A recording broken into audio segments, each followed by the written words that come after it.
아멘. 요셉은 이 사회적인 면의 신분을 보면은 가정에서는 이제 아들이었죠. 그리고 또 노예의 신분, 또 죄수의 신분, 이러던 사람이 애굽의 총리로서의 신분을 지니게 됩니다. 그런데 이 모든 변화된 신분 과정을 뛰어넘어서 요셉에게 붙여지는 별명들이 있어요. 첫 번째로는 그 형들이 요셉이 꾼 꿈을 시기하고 미워하면서 붙여준 이름이죠. 꿈꾸는 자다라는 별명을 37장 19절에서 붙여줍니다. 그리고 또 한 가지는 요셉이 애굽의 왕 바로에게 가서 바로의 꿈을 다 해석해 줄 때에 바로 왕이 별명을 붙여줍니다. 41장 38절 말씀 보면은 하나님의 영에 감동된 사람이다. 그냥 부르질 않고 하나님의 영에 감동된 사람이다. 그리고 또 하나의 명칭을 줍니다. 39절 보면은 명철하고 지혜 있는 자다. 그런데 이 창세기를 하나님의 은혜로 기록하게 된 모세는 창세기 39장 2절 보면은 형통한 자다. 또 이렇게 호칭하는 것을 볼 수가 있어요. 그리고 창세기 45장 5절 말씀은 요셉 자신이 자신에 대해서 정립을 새롭게 합니다. 보내심을 받은 자다. 보냄받은 자다. 노예로 팔려온 자가 아니고 나는 하나님께 보내심을 받은 자다. 형들이 노예로 파는 일을 통해서 하나님은 나를 이곳에 보내셨다. 이러한 자기 정리를 딱 하고 있는 것을 볼 수가 있어요. 그런데 요셉의 삶 전체를 놓고 볼 때에 가장 중요한 개념이 뭐냐면은 꿈이에요. 꿈. 그러니까 요셉은 꿈을 꾸는 사람이었어요. 그리고 또 이 꿈을 해석할 수 있는 사람이었어요. 여기서 말하는 꿈은 뭘 말하냐면요. 사실은 말씀이에요. 꿈이라는 매체를 통해서 하나님께서 요셉에게 하나님께서 이루실 일에 대해서 알려주시고 말씀하신 거죠. 그게 성경에 그래서 기록이 된 거예요. 그런데 이 은혜 속에서 요셉은 꿈을 해석할 수 있는 은혜도 또 받게 되는 것입니다. 이게 여러분 우리 삶에 굉장히 중요합니다.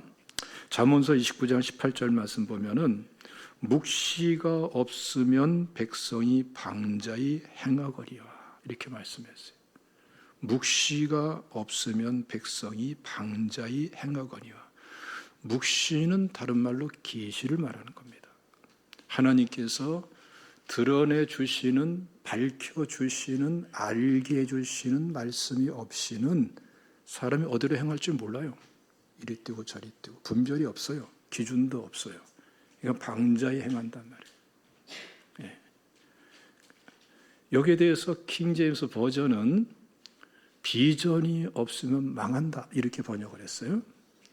그러니까 하나님의 말씀이 사실은 다르게 표현하면 성경에서 묵시요, 계시요, 하나님 말씀을 통해서 가슴에 품게 하는 것이 꿈이요. 그렇게 영롱하고 찬란한 하나님의 계시의 말씀을 통해서 꿈을 꾸는데 그 심령에서 막 피어나는 그 하나님이 주신 말씀에 각한 꿈이 구체화되고 마치 청사진처럼 나한테 뚜렷해지고 더 확실해질 때에 그야말로 비저블해질 때의 비전이라 그러는 거예요. 이것은 목표에 해당이 되는 것입니다. 여러분, 그러므로 이 요셉에게 있어서 정말 중요한 것은 꿈과 비전이고 하나님께서 꿈을 통해서 알게 하신 하나님의 말씀 뜻을 이해하고 깨닫고 해석해낼 수 있는 은혜인 것입니다. 바로 이 은혜가 이러한 하나님의 역사하심이 요셉을 엄청나게 변화시키고 요셉을 놀랍게 들어쓰시고 요셉의 인생 자체가 축복되고 요셉을 통해서 가정이 복되고 요셉을 통해서 비록 이방 나라지만 애굽이 복되고 애굽의 주변 나라들이 복되고 7년 풍년과 함께 7년 기근 닥쳐오는 것을 준비하고 많은 사람들이 하나님을 고백하고 인정할 수 있도록 하고 이스라엘 백성이 하나의 민족으로 태동하게 되는 데에 결정적인 역할을 하게 되는 것이 바로 이 요셉이란 말이에요. 이 은혜 속에서 오늘날도 모든 민족에게 복음이 전해지고 있는 것이고 선교가 확대되고 있는 거예요. 그러므로 우리가 신앙생활에 있어서 꿈과 비전을 갖는 게 얼마나 중요한가. 세상적인 그러한 측면에서의 꿈과 비전이 아니고 하나님의 말씀이 나의 꿈이 되고 나의 비전이 되고 하나님과의 관계 속에서 성령께서 내 심령에 담아주시는 은혜가 또 깨닫게 하시고 가르치고 생각나고 인도하시는 은혜가 꿈이 되고 비전이 되고 실제가 되나가는 삶이 얼마나 중요한가라는 것을 우리가 요셉을 통해서 알 수가 있는 거예요. 많은 사람들이 꿈이 있다고 그러고 내 꿈은 이거라고 그러고 내 계획은 이렇다고 그러고 내 목적은 내 목표는 이거라고 그러고 많은 것을 나열해놓습니다. 그러나 우리가 역사적으로 보더라도 위험한 꿈 얼마나 위험한지 몰라요. 지금도 정말 인류를 파멸에 몰아넣을 수 있는 그런 위험한 꿈에 집착하고 있는 집단들이 많죠. 여러분, 아무리 대단해 보여도 하나님의 말씀을 떠나서 이루어지는 꿈과 비전은 그거는 그야말로 세상에서 온 거예요. 뭐 좀 좁혀 말하면은 역사와 문화의 산물일 뿐이에요. 우리 구원받은 성도들은 하나님의 말씀으로 돌아가서 하나님이 내 심령에 담아주시고 깨닫게 해주시고 그래서 하나님의 말씀을 따라서 하나님과 생각이 일치되고 마음이 일치되고 하나님의 말씀 자체가 어느새 내 인생의 꿈과 비전이 되고 그래서 하나님이 그 진리의 말씀을 통해서 역사하시고 말씀이 실제화되고 실현돼 나가는 그래서 요셉처럼 하나님 앞에서 과정이 하나님의 역사하심을 따라서 어느새 은혜가 되고 열매가 되고 축복이 되는 면류관이 되는 이런 신앙생활을 해야 될 줄로 믿습니다. 여러분, 요셉은 그야말로 꿈을 꾸며 해석을 해나가는 인생을 삽니다. 아버지의 집에서 꿈을 꿔요. 감옥 안에서 떡 맡는 관원장, 술 맡은 관원장의 꿈을 해석해줘요. 바로의 왕궁에서 바로에게 바로가 꿈을 꾸고 해석하지 못하는 것을 해석해줘요. 그러면서 어느새 하나님이 무엇을 어떻게 이루실 것인가에 대해서 밝혀줘요. 그리고 다른 사람을 복되게 이끌어줘요. 그리고 그 모든 것이 또 자기도 복된 결과로 나타나게 되는 것입니다. 여러분, 창세기 41장 38절 말씀 보면은 바로 왕이 요셉을 가리켜서 이렇게 말하죠. 하나님의 영에 감동된 사람. 하나님의 영에 감동된 사람. 애굽의 왕 바로 주변에는 뭐 기라상같이 대단한 사람들이 얼마나 많겠어요. 그 시대 최고 학자들, 최고의 지혜자들, 또 자신들이 섬기는 그 우상의 그러한 뭐 대단한 제사장들, 굉장히 영적이라고 생각했던 사람들도 많이 있죠. 그러나 자기가 2차례에 걸쳐서 꾼 꿈을 해석해내는 사람이 없어요. 이게 세상의 한계입니다. 이게 악한 영의 한계이기도 합니다. 왜냐하면 결국은 역사를 주관하시는 분은 하나님이시고 정말 주권적으로 섭리해 가시는 분은 하나님이신데 그 누가 하나님의 섭리의 주권의 영역을 침범이나 할 수 있겠으며 하나님보다 먼저 할 수 있겠어요? 하나님이 하실 일은 하나님만 하시는 거예요. 그러니까 여러분, 그 세상에 그 어떠한 존재도 한계가 있는 거예요. 그러나 요셉이 바로 왕의 꿈을 해석하는 것을 듣고 보니까 바로는 기가 막히는데 어떤 식으로 기가 막히냐면은 닫혀있던 것이 열려져요. 듣고 보니까 이거는 움직일 수 없는 사실이라는 것을 알게 돼요. 야, 이거였네. 이것이었구만. 이거는 애굽의 박사도 술사도 아무도 못하는 건데 이 요셉이 그것을 풀어내는 거 보니까 그게 맞는데 움직일 수 없는 사실인 거예요. 아, 이거는 세상 지혜로 할 수 있는 게 아니다. 세상의 명철로 할 수 있는 게 아니다. 다른 신들이 우상들이 할 수 있는 것이 아니다. 이거는 요셉이 예배하고 섬기는 하나님이 하시는 일이다. 하나님이 꿈을 꾸게 하고 하나님이 밝혀주신 일이다. 이거는 요셉이 한 게 아니라 요셉을 통해서 하나님의 영이 성령이 하신 것이다. 그런 의미에서 하나님의 영에 감동된 사람이라고 이렇게 별명을 붙여주면서 고백을 하는 거예요. 그리고 또 한 가지를 말하죠. 명철하고 지혜 있는 자다.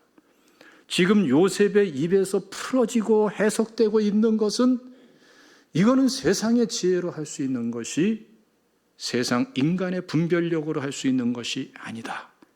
들으면 들을수록 알겠는 거예요. 네. 하나님은 지금 이렇게 섭리하고 계시구나. 이 사람이 바로 요셉인 것입니다, 여러분. 네. 이러한 요셉의 삶에는 뭐가 따르죠? 계속해서 형통의 역사가 쭉 맥을 잇고 있는 걸 볼 수가 있어요.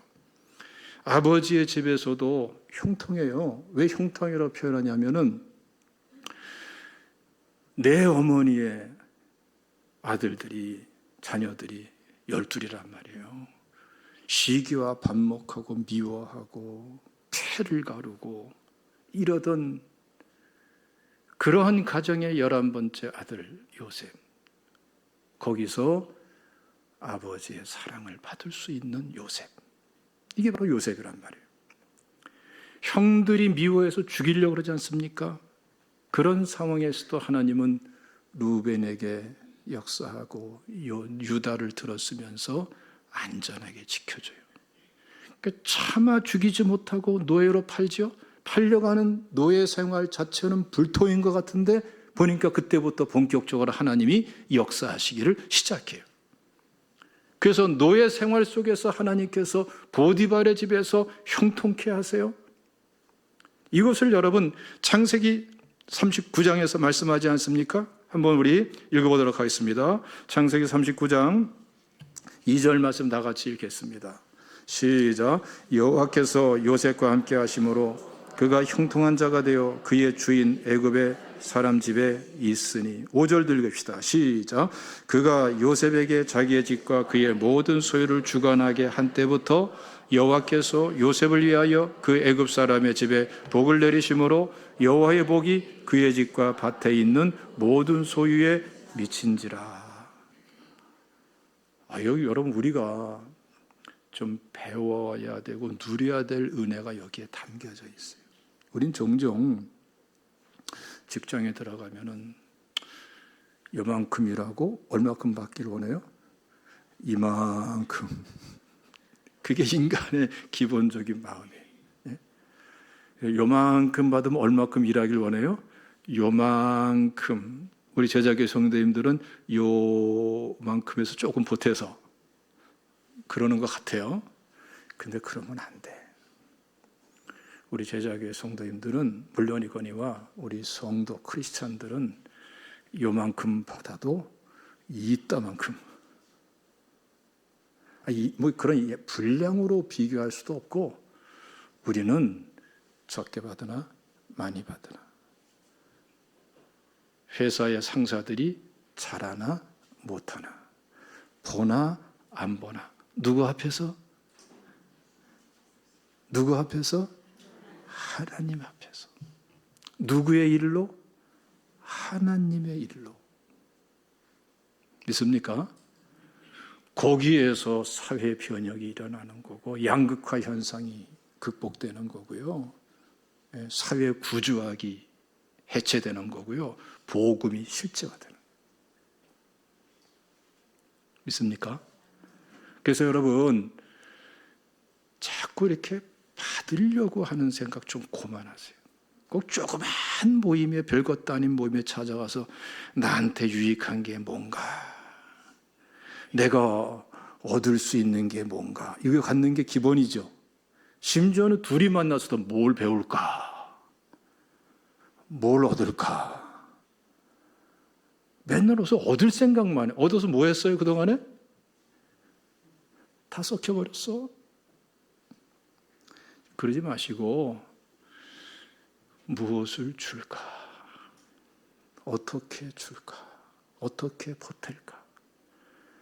뭐 어느 기관에 참석하든 어떤 뭐에 참석하든 간에 어떤 모임에 속하든 간에 내가 뭔가 역할을 해서 내가 참석했으면은 뭔가 도와서 세워주고 함께 일으켜 세워주는 역할을 보태는 역할을 해야지.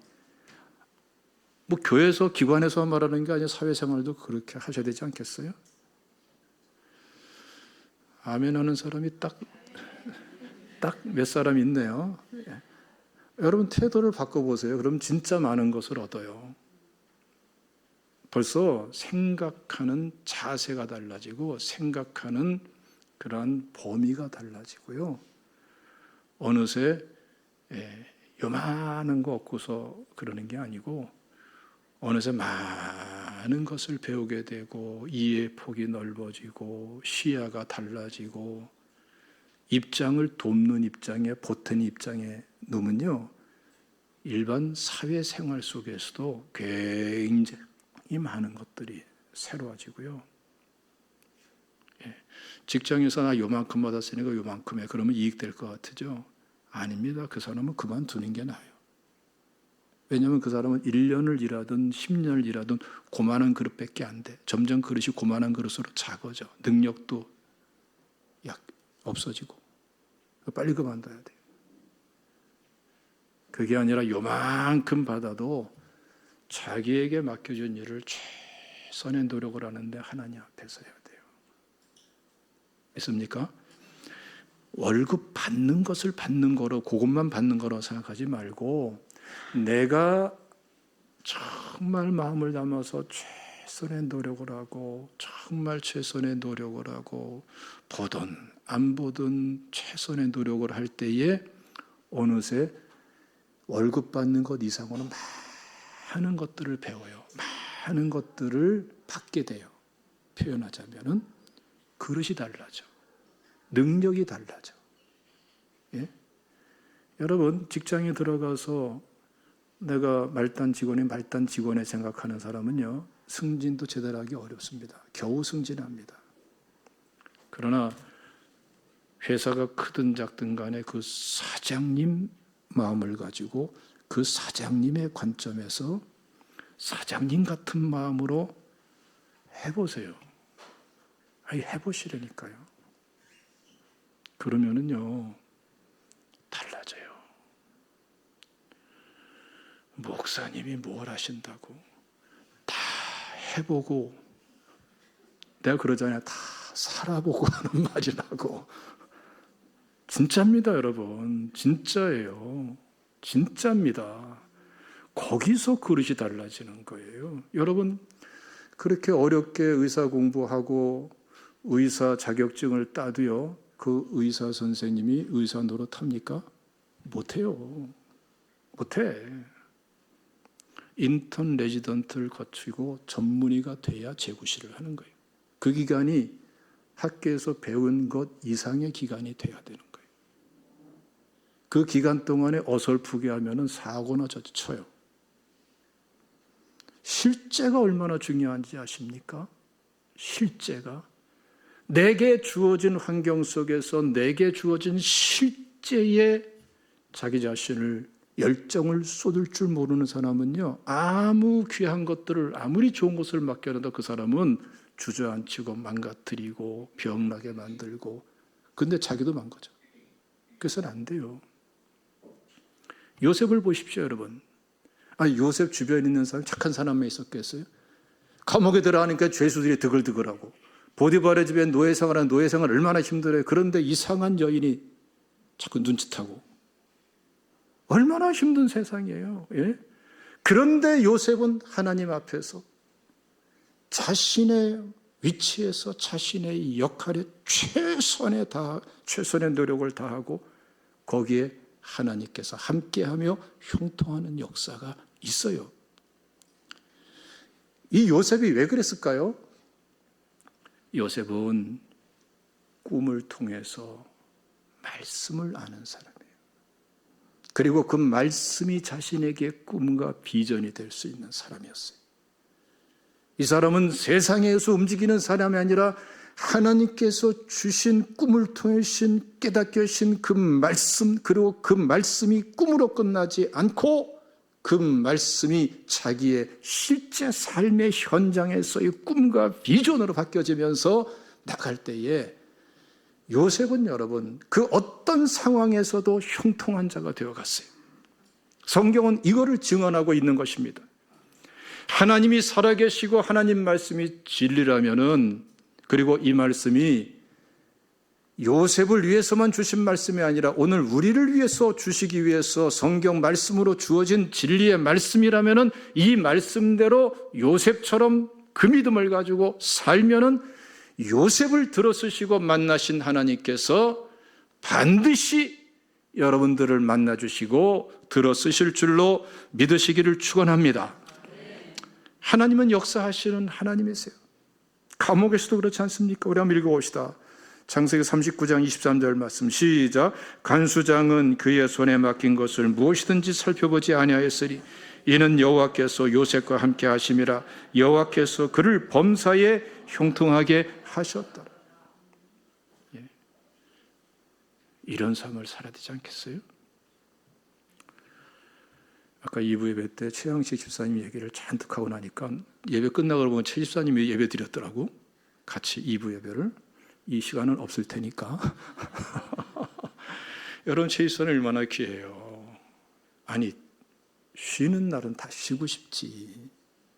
근데 누가 시킨 것도 아닌데 최 집사님은 토요일 날이 쉬는 날이면 무조건 교회로 오셔요.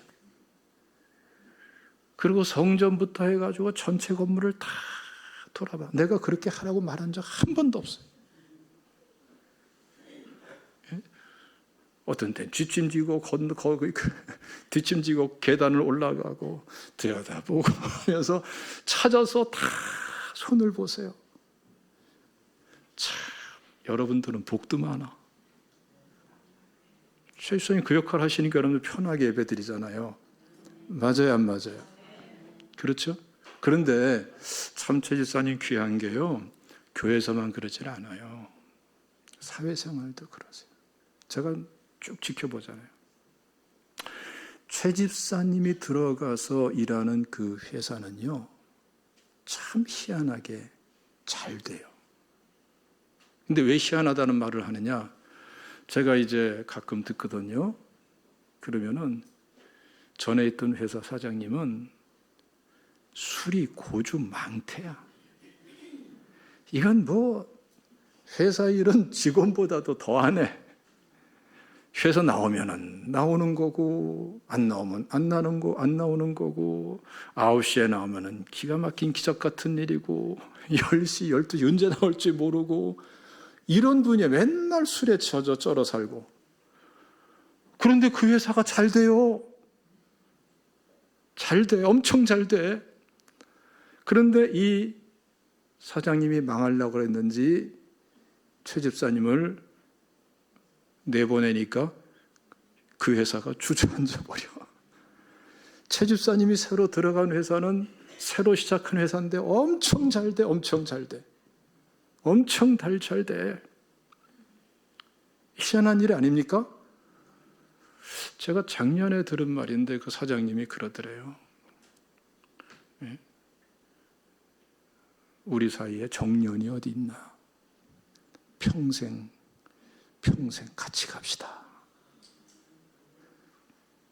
우리 최양 집사님의 정년 없어. 그러면서 대우도 얼마나 잘해주는지. 안 믿는 사람인데 그래요. 왜 알죠? 왜 그러죠? 이상하게 최 집사님이 들어오니까 잘 되는데 보니까 최 집사님이 누가 보든 안 봐든 하나님 앞에서 하니까 뭔가 예수 믿는 사람으로서 하나님이 함께 하심이 결과로 나타나더라 이거예요. 이게 노력만으로 되지 않는 영역이 많은 거예요. 여러분, 하나님은 지금도 살아계십니다. 이게 사실은 코람데오 종교개혁자들의 신앙이고, 그리고 그 시대에 여러분 사회를 변화시킨 엄청난 그러한 하나님께서 놀랍게 들어 쓰신 신앙의 진수인 것입니다. 여러분, 하나님 앞에서 하세요. 믿습니까? 예, 나한테 잘하고 못하고 생각하지 말고 하나님이 다 아세요. 모르실 것 같으죠? 그리고 손해볼 것 같으죠? 빼앗기고 잃어버린 것 같으죠? 괜한 짓 한 것 같으죠? 괜한 짓이 어디 있습니까? 하나님 앞에서 하는데. 하나님 앞에서 했으면 괜한 짓 하나도 없어요. 다 하나님께서 그거 다 100배, 1000배로 갚으세요. 역사하세요. 무엇보다 우리는 그 과정 속에서 하나님을 만나요. 하나님과 동행해요. 믿습니까? 요셉은 이 삶을 아는 사람. 그러다 보니까 여러분, 하나님께서 요셉을 총리로 세우실 뿐더러 축복에 있어서도 엄청난 축복을 주시죠. 예. 창세기 49장 22절 말씀부터 쭉 보면은 아버지 야곱이 운명하기 전에 아들들 이름 불러가면서 다 기도하잖아요. 기도하는데 어떻게 기도해요? 각자의 분량대로 축복하세요. 이렇게 살아온 요셉은 벌써 분량이 새로워져. 그러니까 11번째 아들이지만 요셉은 갑절의 축복을 받아요.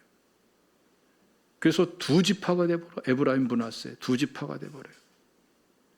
장자의 축복은 요셉에게 돌아와요. 이 기가 막힌 은혜가 있는 거예요.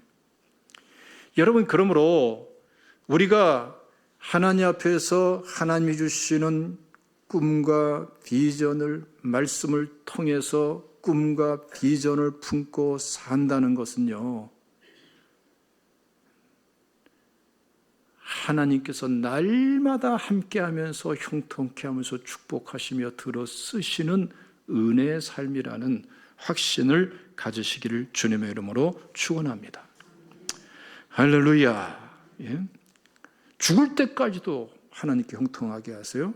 창세기 50장 22절 23절 말씀 보면은 이런 말씀들이 쭉 나와요. 죽고 나서도 형통하더라고요. 요셉은 애굽에 묻힌 사람이에요. 근데 죽으면서 유언하죠. 하나님께서 가나안 땅으로 약속하신 대로 보내실 그 때가 분명히 있는데 그때에 나의 유고를 가져가라. 그래서 모세가 출애굽하는 그 경황 속에서도 모세의 유고를 메고 가죠. 예? 그리고 결국은 가나안 땅에 모세의 유고를 묻습니다. 이 가나안 땅이 예표하고 있는 하나님 나라, 저 천국에까지 이어지는 이 언약의 땅, 약속의 땅, 축복의 땅, 여기에 묻히고 싶다라는 그 마음의 믿음의 소망도 하나하나 다 이루어지는 걸 볼 수 있어요. 여러분, 하나님은 살아 계십니다.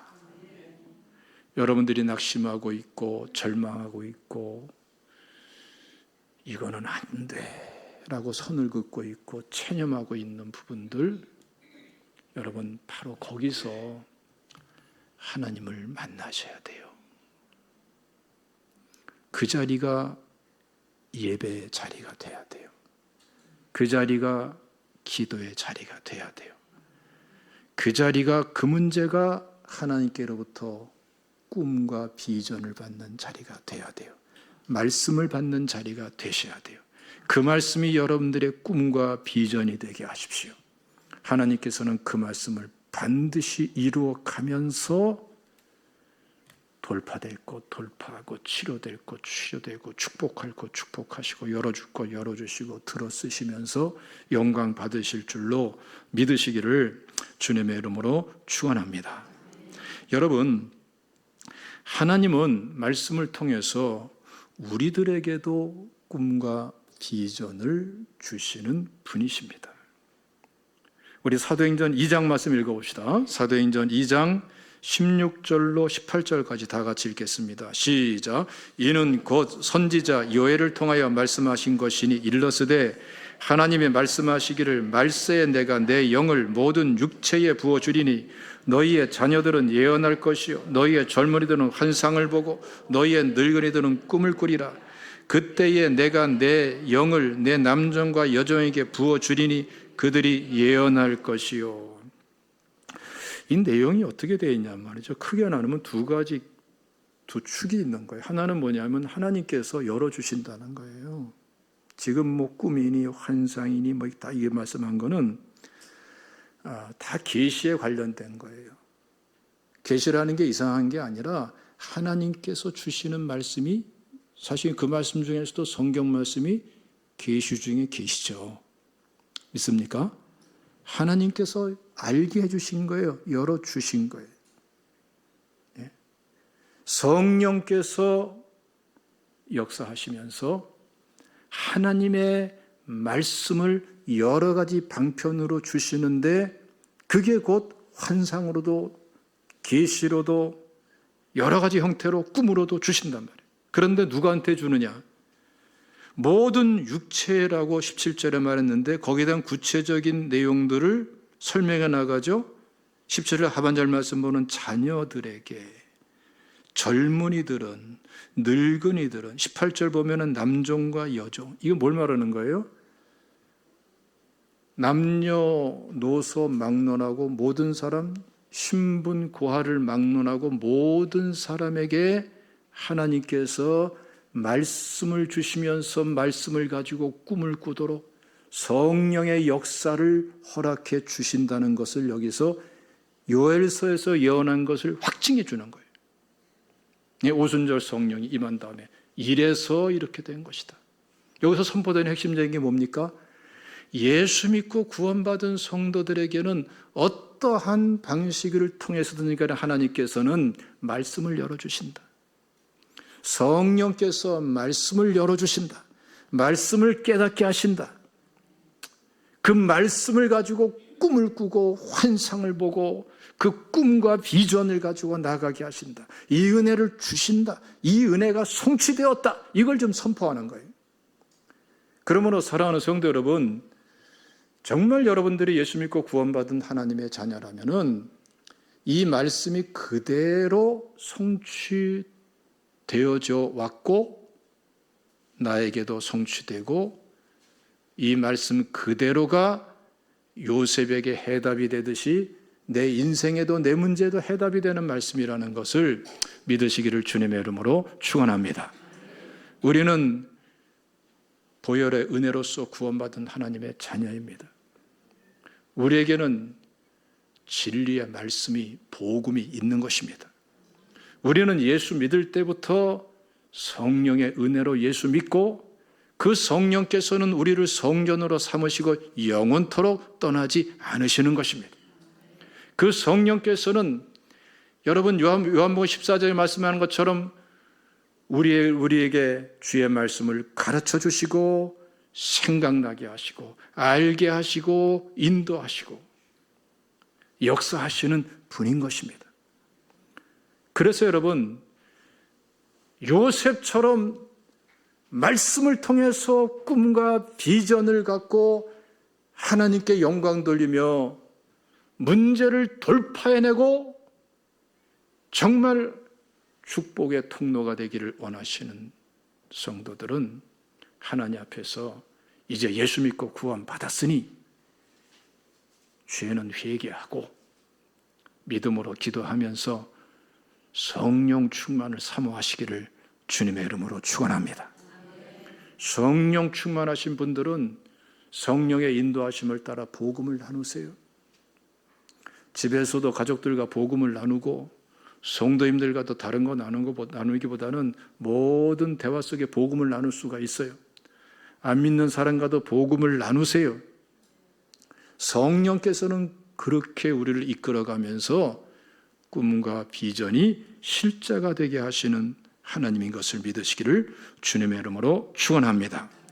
오늘 본 말씀 보면은 우리에게 굉장히 중요한 하나의 기준을 제시하고 있습니다. 우리 본문 2절 말씀을 다 같이 봉독하겠습니다. 시작. 야곱의 족보는 이러하니라. 요셉이 17세의 소년으로서 그의 형들과 함께 양을 칠 때에 그의 아버지의 아내들 비라와 실바의 아들들과 더불어 함께 있었더니 그가 그들의 잘못을 아버지에게 말하더라. 여러분, 이런 생각 해보지 않으셨어요? 아니, 그 많은 12아들 중에서 왜 하나님께서는 나머지 아들들은 다 놔두고 요셉에게 꿈을 꾸게 하셨을까? 꿈을 통해서 말씀을 주셨을까?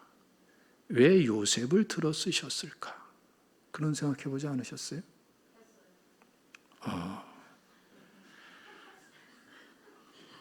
저 완전 초신자인데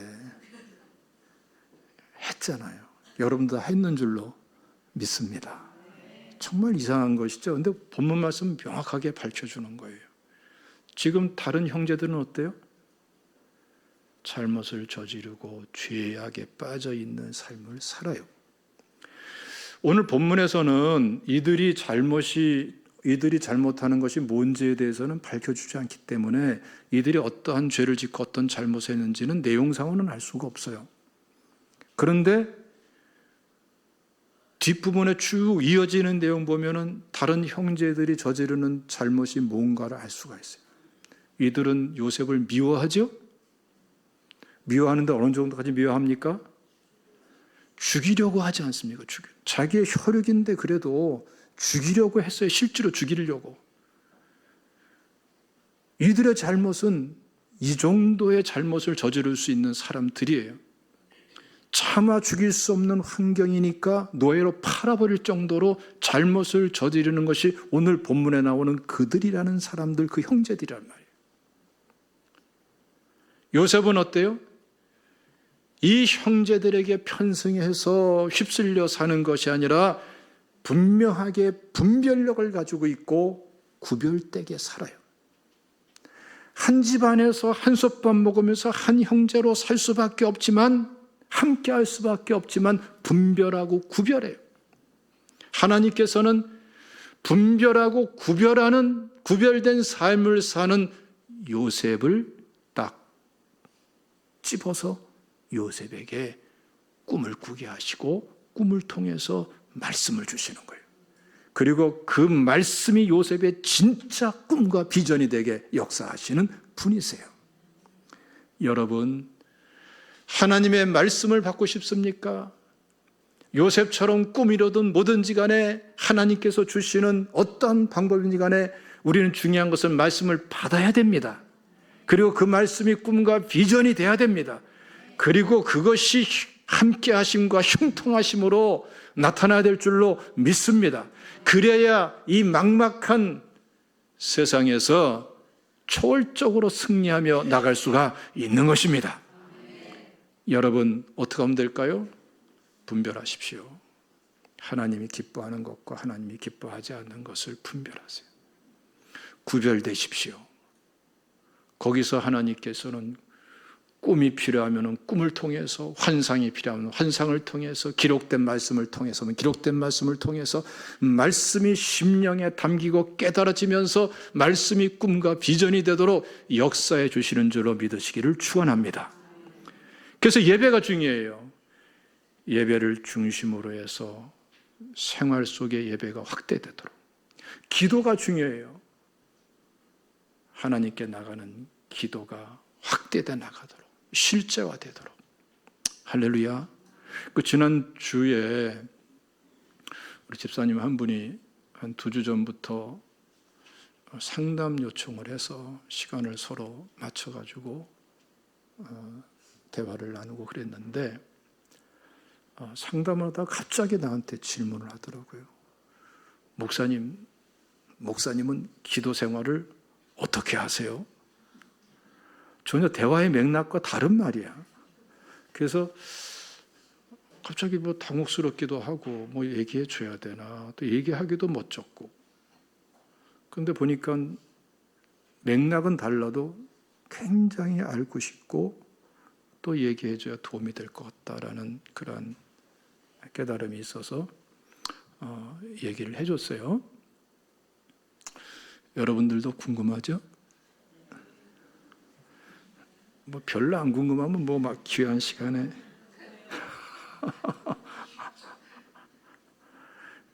저는 기본적으로 새벽 2시에서 3시 사이에 일어납니다.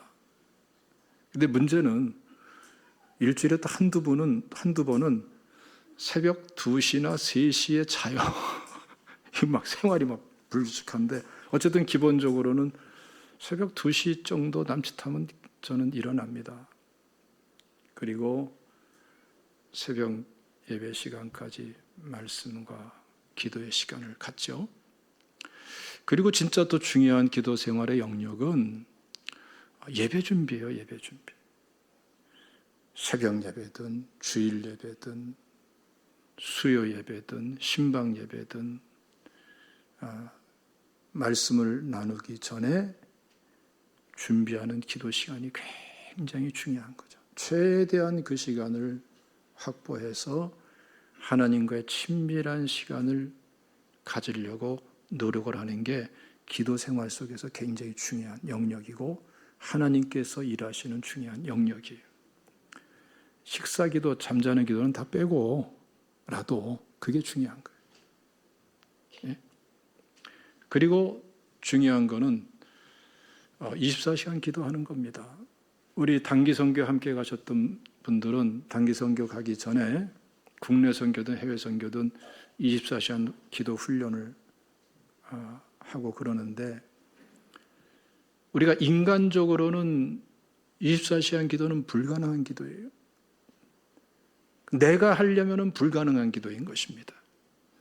그러나 성령 충만하고 성령 안에 있으면은 어느새 성령께서 이끄시는 하나님과의 교제가 이루어지게 되고 대화가 나눠지게 되고, 이 하나님 말씀을 계속 읽으면서 이 말씀이 내 심령에 하나님 말씀으로 들려오고, 또 나아가서는 기도하면서 성령께서 여러 가지 형태로 하나님 말씀을 깨닫게 하시고 허락하시고 하나님이 하실 말씀들을, 일들을 말씀으로 주시고, 이건 여러분 굉장히 중요한 거예요. 이런 가운데 하나님께서는 여러 가지 방식으로 하나님께서 말씀을 주시면서 하나님의 일을 이루어 가시는 거예요. 그러니까 나의 일이 아니라 하나님의 일이 되는 거예요. 내 힘으로, 내 생각으로, 내 방법으로, 내 의지로 하면 나의 일이에요. 하나님 일 같아 보여도. 그러나 똑같은 일도 하나님께서 이끌어 가시고 하나님이 하시는 일이 되면 그 일은 하나님의 일이 돼요. 우린 자꾸 이 일은 하나님의 일, 저 일은 하나님의 일 항목으로 정하려고 그러는데, 그렇게 정하는 거는 이제는 그만하세요. 하나님이 하시는 일이 하나님의 일이에요. 이것은 여러분, 우리가 삶이 엉망이고는 될 수가 없는 거예요. 요셉의 형제들처럼 그렇게 살아서는 꿈도 꿀 수 없고 환상도 볼 수 없고 무엇보다 무엇을 통하든 말씀이 심령에 들려오는 것이 안 되는 거예요. 회개하라고 깨닫는 말씀은 주시겠죠.